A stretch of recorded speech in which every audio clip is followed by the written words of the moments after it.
There are lots of guides, lots of YouTube videos on how to start on Amazon, but what things should you be watching out for? What things do you need to be careful of? Well, do not worry. Today, I'm going to go through what they are as part of a 3-part mini-series we're putting in that's going to help you understand what maybe you shouldn't be doing when you start selling on Amazon. So stay tuned.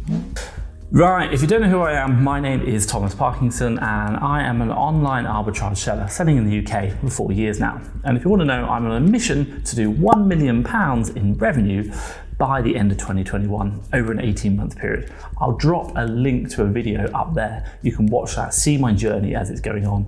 I document it all and I give you updates every single quarter. What are we going to go through today? Quite simply, as part of this mini series we're running, we're going to break down certain sections that you want to avoid. And today we're going to go through 3 top things. Number 1, how you can save more money, get more efficient with your software. So really, really important. And I don't see enough people doing it. Number 2, I'm going to talk about what you need to be careful of when you're buying your products, and in particular around brands, the dangers of buying the wrong brands, and how it can stop your seller or your Amazon account before you've even started. And then number 2, one of the 2 things we're always sure of, taxes. Taxes, how that affects you, and I'll give you exactly what you need to know in nice, clear, easy to understand format, and what you need to understand about taxes in regards to calculations to ensure you are making the right profit and not getting your calculations wrong. So stay tuned. Let's go through that now.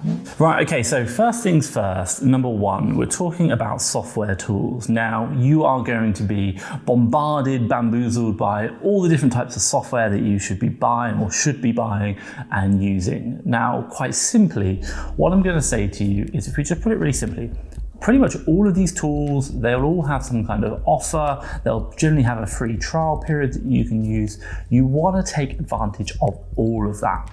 Now, quite simply, what you're going to see in a lot of the groups, and hey, even my group, people are going to recommend certain tools, and that's great. That means that it's the tool that they really like. But what I'd really recommend to you is use every tool. Try all the calculators. For us in our business, we use 3 calculators, and they all have free trials: BuyBot Pro, FBA Multi-Tool, and Seller Amp, SAS is it short for. Now, they all have free trials, and they are calculators that are going to speed up your sourcing process, checking those calculations, and I'd really recommend using the trials. Also as well, have a think about when you're starting the trials. I've talked about it before in a previous video that I've done around selling on Amazon versus, or getting started, the costs of selling on Amazon, and I'll drop a link up there. But quite simply, things like profit calculation software, you do not need to buy or even start the trial until you've made your first sale. They will pick up the sales in the past, so do not worry, but you can use the profit software after you've made the first sale. Don't go and get a 2-week free trial on a profit software, a profit analysis software. An example for us, the ones that we use are Seller Toolkit and then also Seller Board. They're 2 great bits of software that we've used and we recommend. We'll drop a link down below. But you don't need to start them today and then obviously not have any sales for a week. Or a month, the trials are going to run out. Use those trials once you actually start making sales. Now, another top tip I recommend for you is, everyone talks about, should we say, things like Keeper and Keeper Graph, do I need Keeper, etc., etc. There's a cost for it. There is no free trial for Keeper. Now, generally speaking, I think Keeper's amazing. I love it. But things like BuyBot Pro, FBA Multi-Tool do have Keeper-like graphs in their software, and they are great. They can really help you out to start with. But perhaps maybe you found another new seller, and if you both want Keeper, you can both go halves on the subscription cost. One of you pays it, the other one pays half to the other person, and you can both share a license. You can have more than one person logged into a Keeper account at any one time. That's a top tip there, and we have within our company 30 VAs, and they all pretty much log into Keeper, so you can kind of see the difference. I will add that we have a much bigger professional account than them, whereby we pay for API access. But you can work with other sellers, maybe share the costs on certain tools, such as Keeper. It's going to really help you out. A couple of things you can't share the cost on: profit analysis, i.e. like Seller Board, Seller Toolkit, because they link into your account directly, and things like repricing software. Now, I will just come on to repricing software. Some of them have trials, you can certainly use them. But what I would say is that you should probably just learn how to do repricing manually first. You don't need to buy all the tools. just get the ones that you're going to need immediately. Okay, so if I was in your situation starting out, what free software would I use? Well, quite simply, I would probably try all three of the calculators I've just talked about. I would probably think about not getting anything else until you start getting sales. I would do my repricing manually and then see how that works. And then after maybe a month or two, actually get a repricer, one of the trials, see if I need it. Again, it's volume depending if you're doing enough, maybe a couple of thousand in a month. That's where it could be. Things like profit analysis software, seller toolkit, seller board, I'd probably say you don't even need to get until you've actually started making sales. And again, they have some great free trials. We drop a link down below. We've got seller toolkit, 14-day free trial, and seller board, it's got a 2-month free trial with our affiliate link down below. So do have a look at that. There are some really top tips.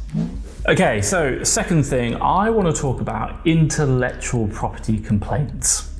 Sounds a bit of a mouthful. Well, let me put it simply. You're sourcing, you're out looking for a deal, and you've just found an amazing deal. Next to no competition, really, really good profit, and oh my God, you are excited. Yes, I have been there, I have loved this, but be careful, honestly, slow down. Why? Because a lot of these, what should we say, are amazing opportunities are actually because the brands themselves, who obviously you're looking to sell, they're very active on issuing IP complaints, intellectual property complaints to any sellers who are not authorized. Generally, that means pretty much most of the sellers on the listing. Now, what does an intellectual property complaint mean to you as an Amazon seller? Well, quite simply, what this is a complaint made by a brand owner to Amazon to say that someone is selling their brand and they are not authorized to sell it.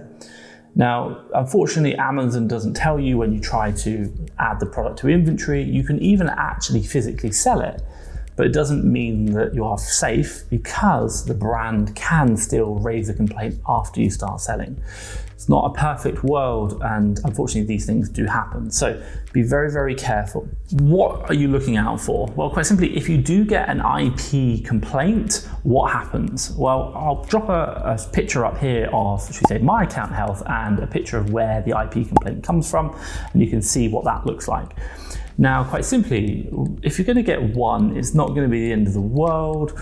You should probably be all right, even as a new seller. But if you get continued multiple IP complaints, then that is going to have an effect on your account health. That is going to be a warning sign for Amazon and can put your account at risk or in jeopardy. And that's the last thing that we want as a brand new seller, is to have your account shut down before you've even started making sales. And IP complaints do happen before you've even sold anything. So just by listing it can actually have a problem. So be very, very careful. Now, what if you get an IP complaint? Well, quite simply, the process for getting an IP complaint, and literally the only way to remove an IP complaint, is to get the manufacturer or the brand who made the IP complaint to retract it. i.e. they have to email Amazon to say, sorry, we don't want this complaint anymore, can you please retract it? And I've heard many, many stories of brands whereby they've done this by accident, and they've even asked Amazon to remove it, and they still haven't been able to get it removed. So just be very, very careful. Pretty much, there's not much you can do about getting them removed. So once you get them, they stay on your account for about 180 days, then they drop off. But ideally, you don't want to get them in the first place. So what can you do? How can you protect your account? How can you stop getting IP complaints before you even buy those products? How can you check that that amazing deal that you've just found is actually an amazing deal? Quite simply, in FastTrackFBA, we have built a list that we are always updating from feedback from our customers, but also as well collecting it from lots of data sources about IP issues. And that is our list of IP checker, so intellectual property checker, and you can see all the brands that we've restricted, that we don't sell, and that we know to cause issues. So if you're ever looking for any brands, have a look against that list. It's completely free, and it's going to support you in making sure that you're not buying those brands which are going to give you an intellectual property complaint. The third and final thing I want to talk about is taxes. I mean, in particular in the UK or even in the EU, this is something called VAT, value added tax. Now, quite simply, the difference between maybe the UK or the EU and the States is that in the UK, the price you see on the shop is the price you pay, and that already includes the taxes, whereas in the States, the price you see is the price that you need to pay plus the state tax. So there's a slight difference there. Now, within the UK, what we have is we have what's known as VAT, and right now this is at 20%. So we add 20% on top of the price, which then we show to the customer. And I've done a previous example of talking about VAT, and I'll drop a link up there. I'll give you a good example. A £500 mobile phone might actually be sold for £416, but add 20% on, that's the tax that you're paying, and then the total price comes to £500. So how does this affect you? Well, day to day, in the way you live your life within the UK, it really doesn't. The price you see is the price you pay, and that's what we do. And that's the way it works. The businesses add tax on, and they show you the total price to pay. But when you're selling on Amazon, the fees that you see, the prices you see communicated from Amazon, they are what's known as the prices excluding VAT. They don't include the VAT added on. Why? Because for most big businesses, they won't include the VAT in their calculations because they can claim it back off their sales. And this is something how the way the VAT works. But for you, you are still a business, i.e. you're a business seller on Amazon, but you're just starting out, and because you're starting out, you won't be what's known as VAT registered yet. Probably getting a bit complex, and I completely understand, but what do you need to know? Well, quite simply is that for every fee Amazon directly tells you, whether it be on their website, maybe through the Amazon revenue calculator, everything you see, you need to add the VAT on, at the moment 20%. Well, how does this affect you? Maybe you're using the revenue calculator. Well, quite simply, if you have looked at a product on the Amazon revenue calculator and you found out it's making you profit, but it's not huge, but you're happy with maybe that profit, well, quite simply, you're being slightly misled. Why? Because the Amazon revenue calculator doesn't include the VAT on its fees.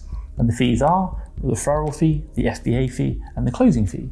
Those fees do not include the VAT. And when you make that first sale of that product, yes, they're going to charge you that fee, but also as well, what you don't see, but which you will see on the sale, is that they'll add 20% on top of that fee as well, which will be called VAT. And that lovely profit that you were making now no longer is as big as you thought it was. So VAT, you need to be just mindful of, very aware of. Value added tax, it's adding 20% on top of the fees that you're selling that Amazon's telling you about. So VAT, very important just to be mindful of, and to make sure that when you're looking at your costs, ask the question, does that cost include that? If not, I need to add 20% on top, because as a new seller, you will be paying that VAT. There is no way about not paying it. Right, selling on Amazon is a big trial and error process, and quite simply, these videos that I'm recording as part of this 3-part mini-series is to support you in making sure that maybe you're making the right decisions and not making the mistakes that, hey, we've all made in our Amazon journey. It's just part of the process. Now, what I'm gonna ask you is maybe there's something that you wish you'd known when you first started, maybe something that you can recommend to other people. Drop it in the comments down below. I'm really, really interested to hear about that. But what I will also do is I'll drop a link around here to the next video when that goes live, and make sure to click on that. And obviously when that goes live, that'll be a week after this one. But for me, Thomas Parkinson and FastTrackFBA, thank you very much.